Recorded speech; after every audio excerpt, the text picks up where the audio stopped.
Salut à tous, bienvenue dans une nouvelle vidéo. Aujourd'hui, je t'aide à choisir ton boîtier dans un budget de 1500 €.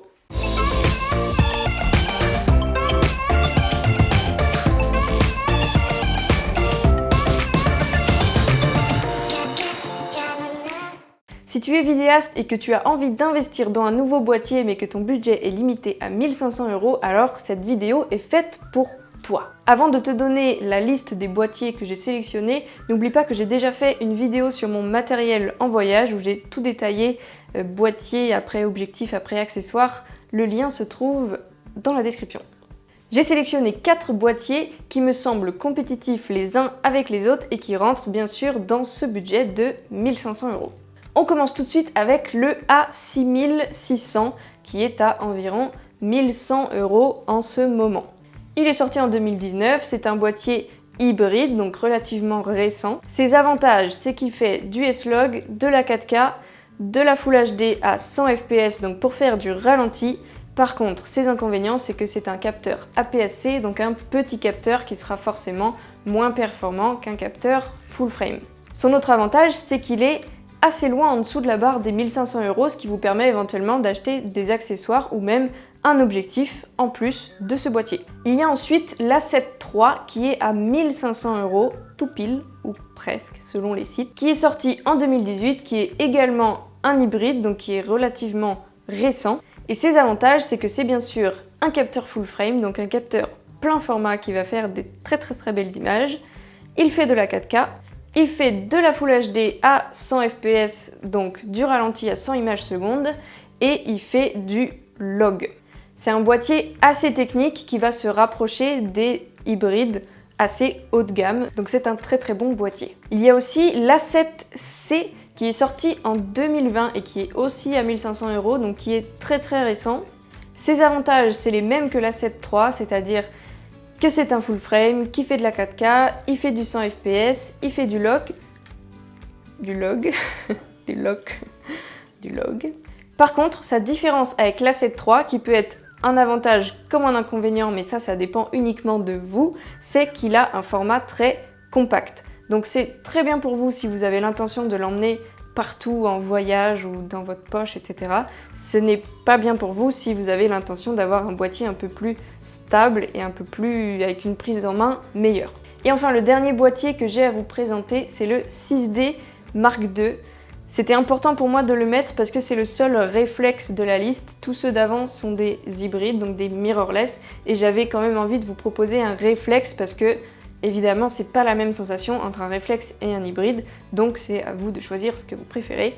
Par contre, le 6D, il commence à dater un petit peu. Donc évidemment, ce n'est pas du tout le plus performant de la liste, mais c'est un réflexe. Il est en 2017, il coûte 1000 €, donc encore une fois, il est bien plus bas que le budget prévu, donc ça vous permet d'avoir un objectif ou des accessoires avec. Par contre, il ne fait pas de 4K, il ne fait pas de ralenti à 100 images, il s'arrête à 50 images seulement. Mais par contre, c'est un full frame, donc c'est un grand capteur et ça, c'est très bien.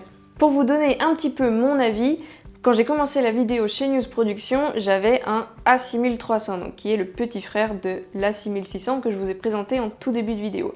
C'est quelque chose qui me convenait parfaitement au début puisqu'il a également un format compact qu'on peut emmener partout et il est en effet pas très cher, ce qui permet d'avoir plein d'accessoires autour. Maintenant, aujourd'hui, mes sensations ont évolué en photo, en vidéo, et j'avais envie d'avoir quelque chose d'un peu plus, qui tient un peu plus dans la main. Donc si j'avais un conseil à vous donner, ce serait de partir plutôt sur l'A7 III, qui me semble être le bon compromis entre tout cela. Mais encore une fois, ça dépend beaucoup de l'utilisation que vous allez en faire et du niveau de professionnalisme ou d'amateurisme que vous avez. Si vous n'êtes pas professionnel ou n'avez pas l'intention de le devenir, peut-être qu'un A7 III, ce n'est pas la peine d'investir là-dedans.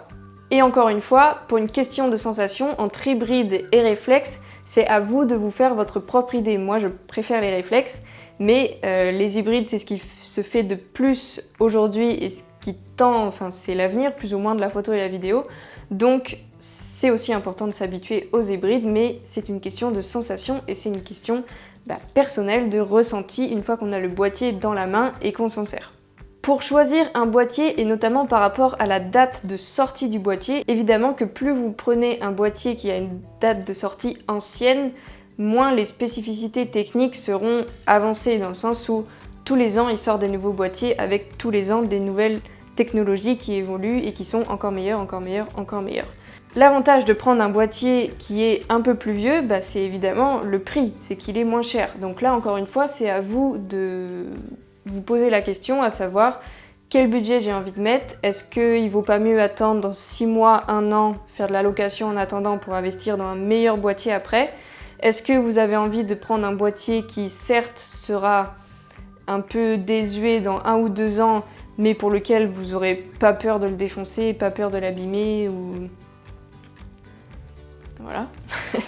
Ça encore une fois, c'est à vous de savoir ce que vous allez en faire de ce boîtier en fait.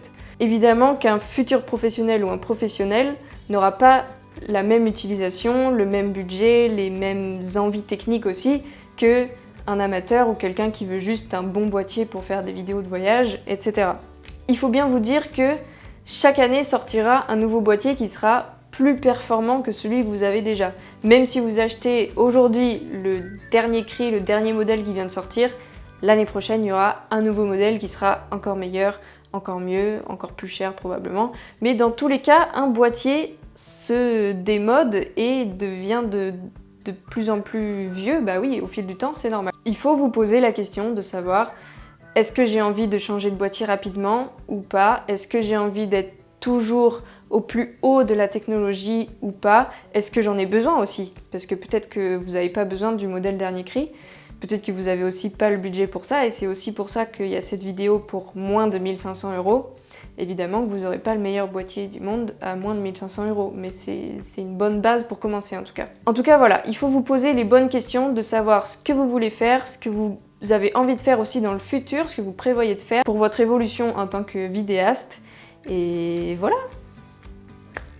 Donc voilà, selon moi, si tu es plutôt amateur ou que tu débutes ou que tu n'as pas l'intention d'être professionnel, peut-être que la 6600 est largement suffisant. Maintenant, si tu veux devenir professionnel, regarde plutôt l'A7 III ou l'A7 C et fais ton choix entre le compact ou le moins compact. Et enfin, si tu n'aimes pas du tout la sensation des hybrides, eh bien regarde le 6D Mark II qui sera un réflexe et qui te conviendra parfaitement pour ça.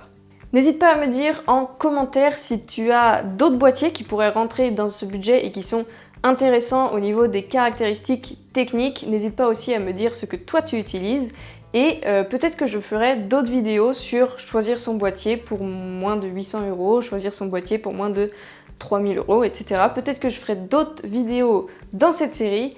En tout cas, n'hésite pas à t'abonner, liker, partager et surtout déclencher l'émotion.